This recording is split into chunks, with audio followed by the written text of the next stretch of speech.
Ukrainian victory is essential for European security as a whole, and the least we can do for it is to remember and to remind that the war is still here.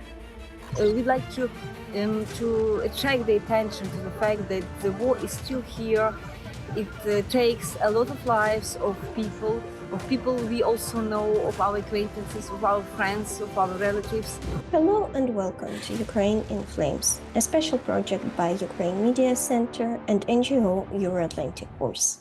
My name is Alexandra Tsikhanovska, and today, August 30th, marks 188 days since the start of the all-out war that the Russian Federation has unleashed against Ukraine on February 24th. More than 180 days of resistance. And today we talk about the key numbers and trends, what we have lost in the darkest moments of Ukrainian modern history. If you want to know more, please subscribe to our channel to stay tuned. 98% of Ukrainians believe in victory, a striking number that demonstrates not just optimism but also solid trust in the armed forces of Ukraine that have shown courage, professionalism, and creativity against the outnumbering invading forces. The Russian military has suffered humiliating losses, not just in terms of manpower. Invading troops planned the quick capture of Kyiv and the establishment of the puppet pro-Russian regime. Instead, however, they witnessed elimination of more than 1,000 high-ranking military officers, including some generals, the destruction of Moskva, a guided missile cruiser that the Russian Navy was so proud of until it was destroyed by Ukraine that has essentially little navy of its own. Strikes on the territory of Russian-occupied Crimea, holy grail of the Russian war, and many other developments that make the Kremlin livid. As the overwhelming majority of Ukrainian citizens are sure that Ukraine will win, and for 84% of us any form of territorial concessions to Russia is completely unacceptable, it showcases a major difference compared to the first days of war. Those showed little optimism for Ukraine in its fight against the aggressor. Foreign politicians, military experts, and media speculated that Kyiv will fall to Russian troops sooner rather than later, and that Ukraine did not stand a chance against the so-called Second Army of the world. A couple of days ago, on August 24th, we celebrated our Independence Day and the fact that we still stand strong and defiant. However, Ukraine keeps paying a deadly price for the Russian imperialist ambitions. Russia has fired over 3,500 missiles on Ukraine since February 24th. As Russian propaganda keeps trying to invent new reasons and explanations for this stalled invasion, one of the key, most important, and perhaps most outrageous lies is that the Russian military is so slow because it allegedly targets only objects of military infrastructure. In fact, however, the Kremlin has opted for the total opposite of that and consistently and deliberately strikes civilian objects and targets civilians in a failed attempt to terrorize Ukrainian population into submission. It is not just an attempt to create pressure on the Ukrainian government and push for concessions. It is also a demonstration of a peculiar surreal terrorism that Russia uses, committing a crime and blaming the victim for being an aggressor. After the initial failure to subdue Ukraine, the Russian war has quickly turned genocidal in the academic sense of this word, aimed to erase Ukraine as a sovereign state, to eliminate Ukrainian national identity, and to erase the very name of Ukraine that, according to the Russian military and political leadership, has no right to exist. These goals behind the invasion, the true goals, are not only explicitly expressed by the Russian politicians, including Vladimir Putin, but they are well laid out in the program article What Russia Should Do with Ukraine, published in early April by the state outlet RIA Novosti. And many experts believe that it will be used in the future court trials as clearly having marks of promoting genocide. Here is a list of the largest Russian terrorist attacks against civilians and objects of civilian infrastructure. Vinnytsia, July 14th, 20 people killed. Chasiv Yar, July 9th, 48 people killed. Kremenchuk, June 27th, 21 persons killed. Kramatorsk, April the 8th, 59 people killed. Mykolaiv, March 29th, 37 people killed. Kyiv, March 20th, 8 people killed. Mariupol, March 16th, the strike on the drama theater, 600 people killed. Kharkiv, March the 1st, 29 people killed. This tragic list is not exhaustive.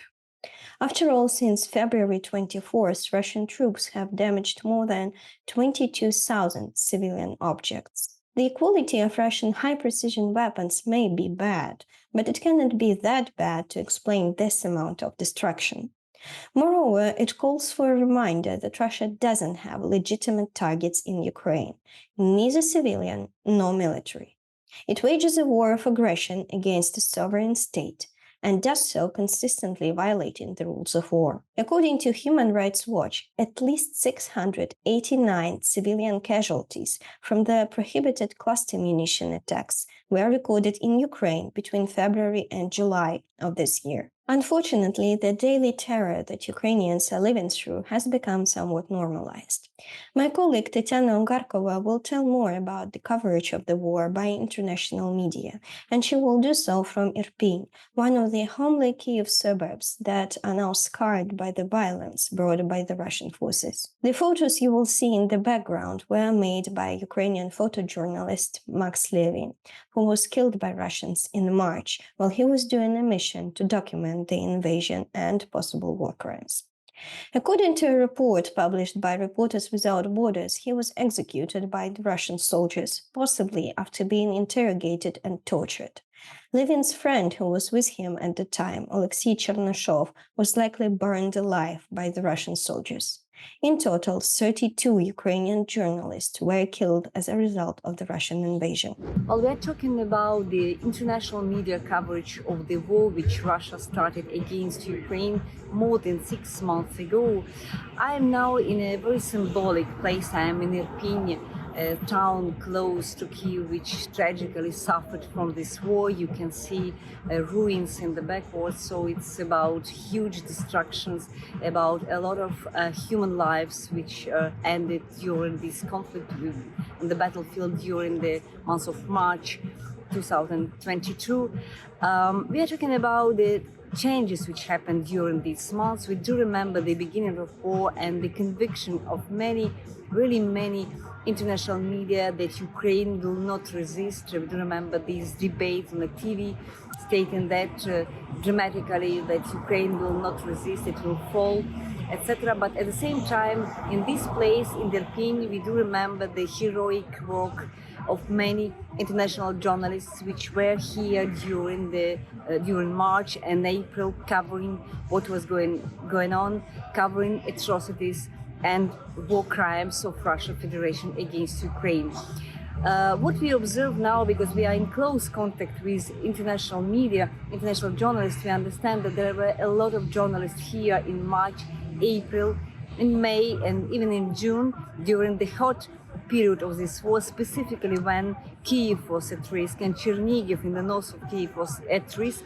But now when we understand that Kyiv is still not occupied, that Ukraine resisted really, and the war now is located in Donbass and in the south, where Ukrainian army is already trying to counter-attack Russian troops. So we feel that there are quite a less of attention of international media to what is happening. And many experts are saying that, look, there is no changes in the front line. After Lysychansk, after Ukrainian troops left Lysychansk in the beginning of July, there were no major changes in the front line. And besides several strikes of Ukrainian army in Crimea, in the south, and some strikes as well of Russian federations against civilians, like it, for example, happened during the Independence Day. Unfortunately, 25 civilians lost their lives.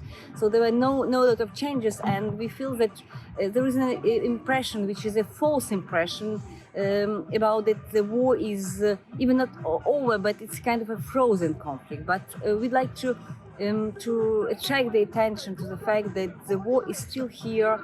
It takes a lot of lives of people we also know, of our acquaintances, of our friends, of our relatives. War is still here, and still Ukraine still needs support. And if we compare what happened in political discourse, we understand that today political leaders in Europe and in the United States are much more decisive to help Ukraine and to help Ukraine in the long term, not only in the short term. But in media, sometimes we have an impression in the national media that it looks like the war is over and nothing happens, which is absolutely not true, because European societies and American society and societies of different nations all around the world should understand that the war is still here, and the negative effects of this war is still here. A lot of people lost their houses, their homes, like we observed today traveling in Irpin. A lot of people lost everything they had during this war, and they are quite far away from the moment when they can restore what they had before the war. So we need this coverage. Ukraine needs this international support, and without this attention and without this support, Ukraine will never win this war. Battle against the news cycle is indeed a tough one. When violence becomes normalized and new horrible news arrive every day, it is quite easy to forget what happened several months or even several weeks ago. For example, the tragedy of Mariupol, which is now 95% ruined. It is impossible to learn precisely how many civilians were killed there, as the city remains under the Russian control, and after the public outrage for discovering the Bucha massacre has happened, the occupying authorities are trying to cover their crimes in Mariupol. The defenders of Azovstal, the largest steel plant in Europe, turned it into a fortress where they withstood Russian siege in the most terrible conditions since March 18th to May 20th. Ukrainian photographer Dmytro Kozatsky has made some of the most incredible photos showing the heart of Azovstal and its Ukrainian defenders. Now he is in the Russian captivity. Talking about the Azovstal defenders in the Russian captivity, 211 Ukrainian soldiers were transferred by Russia to the village of Novoolenivka, where on July 28th it organized a strike resulting in the mass murder of Ukrainian prisoners of war. Russia tried to blame Ukraine for the attack, claiming it was a Ukrainian HIMARS strike, which was debunked by many experts, including the Institute for the Study of War. At the end of August, 131 Ukrainian women from Azovstal defenders remains in Russian captivity. In Novoolenivka, Russians have set up what can be called a filtration prison. Filtration is a procedure to which almost all Ukrainian citizens on the occupied territories are being subjected. Russian military and occupying authorities are looking for any signs that the person can be identified as nationalist, and often it is enough to simply speak Ukrainian to be identified as such. People are being subjected to enforced disappearances and torture. At least 21 filtration establishments has been identified so far. Maybe there are more. Ukrainian citizens who have been subjected to this filtration procedure are then often subjected to deportations and are being sent to the far regions of Russia. Particularly children who are being separated from their parents or who have been orphaned by the Russian war.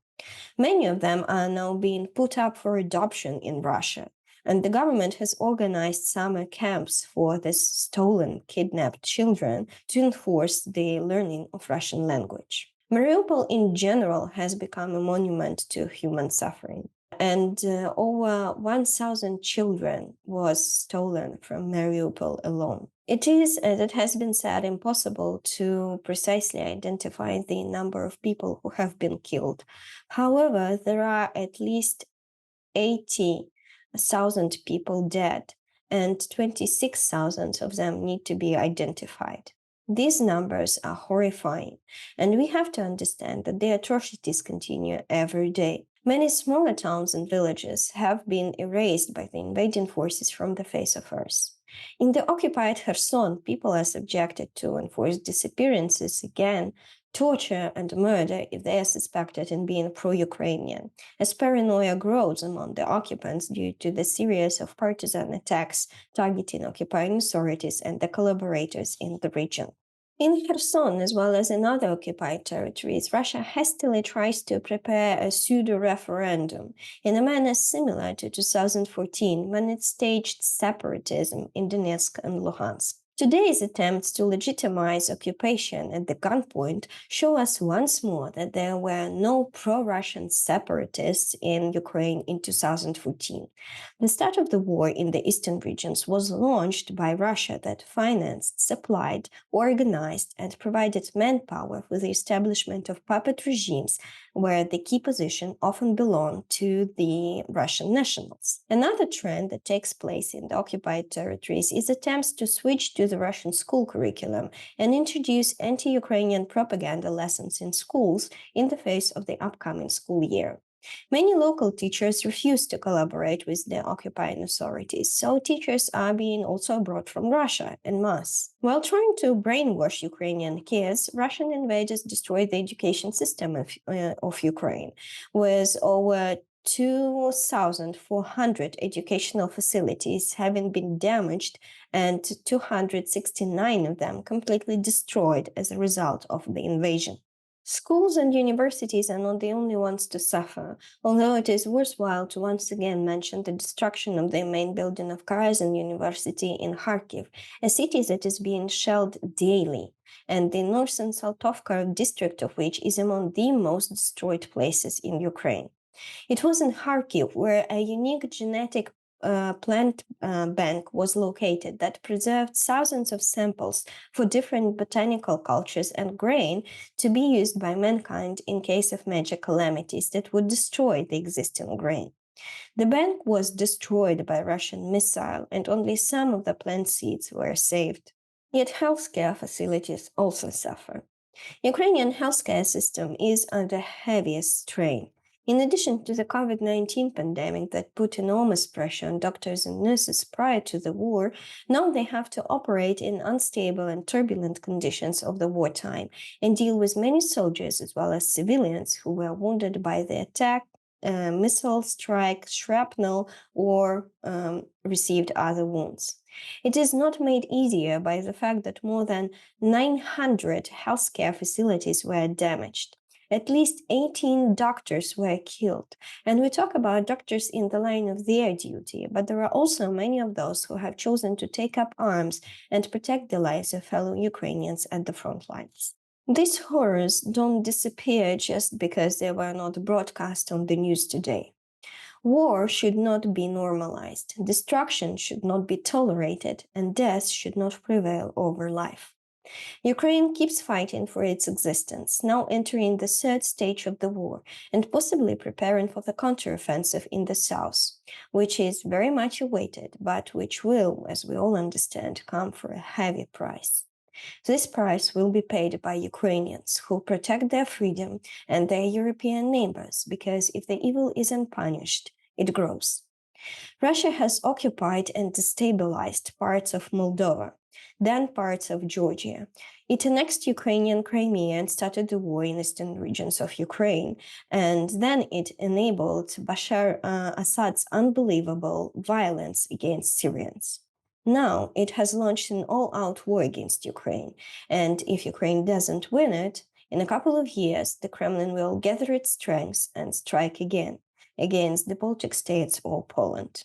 So Ukrainian victory is essential for European security as a whole, and the least we can do for it is to remember and to remind that the war is still here.